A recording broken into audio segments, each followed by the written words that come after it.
સમજો કે તમે ઘઉં વાવો, ઘઉં ખાતું જ નથી તો આપણે કદી એને બાજરા વડો એનો બાજરો આપણને દઈએ, આપણે એને ઘઉં દઈએ, આવું નથી કરતા.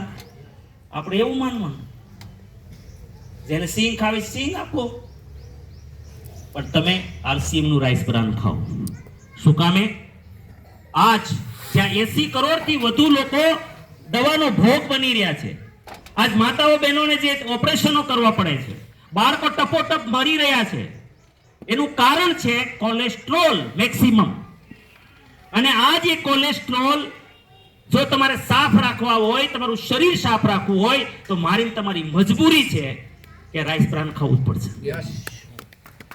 આ એકમાત્ર તેલ એવું છે કે જેની અંદર 3 પ્રકારના એન્ટીઓક્સિડન્ટ છે કે જે કોઈ પણ પ્રકારના ઝેરને મારવાની ક્ષમતા ધરાવે છે. એન્ટીઓક્સિડન્ટ છે કે જે ઓક્સિડેશનની પ્રક્રિયાને રોકે છે. ટોકોફેરોલ, ટોકોટ્રિનોલ્સ અને ઓરિજિનોલ. આ ઓરિજિનોલ નામની ઔષધિ આ તેલ સિવાય આપણી પોતાની મગફળી હોય એમાં પણ નથી. આ તત્વ છે ગામા ઓરિજિનોલ. આજની ભણેલી પેઢીને હું રિક્વેસ્ટ કરું કે એકવાર ગૂગલમાં જઈ www.original.in ખાલી લખજો.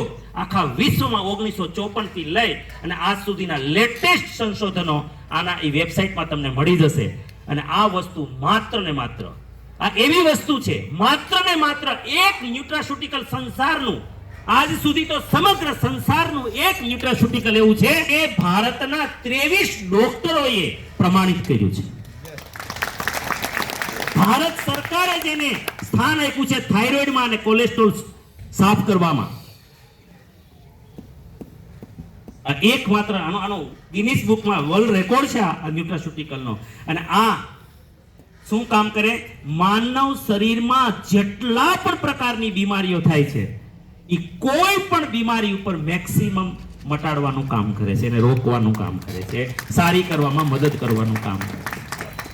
બેન, તમે જે ઓપરેશનની વાત કરો છો ને, કે કદાચ આને તમે 5-6 ભલે હમણાં ખાવા પડે, 5-6 કેપ્સ્યુલ ખાઓ, વેજ ઓમેગા ખાઓ, તેલ બદલી નાખો, રસોડાનો સામાન બદલી નાખો, બદલવો પડશે. કારણ કે બજારમાંથી તમે જે પણ લાવો છો એમાં પ્રિઝર્વેટિવ હશે, ખબર નથી તમને શું હશે. અહીંયા અમને ખબર છે કે અહીંયા 1% કોઈ હાનિકારક કેમિકલ નથી.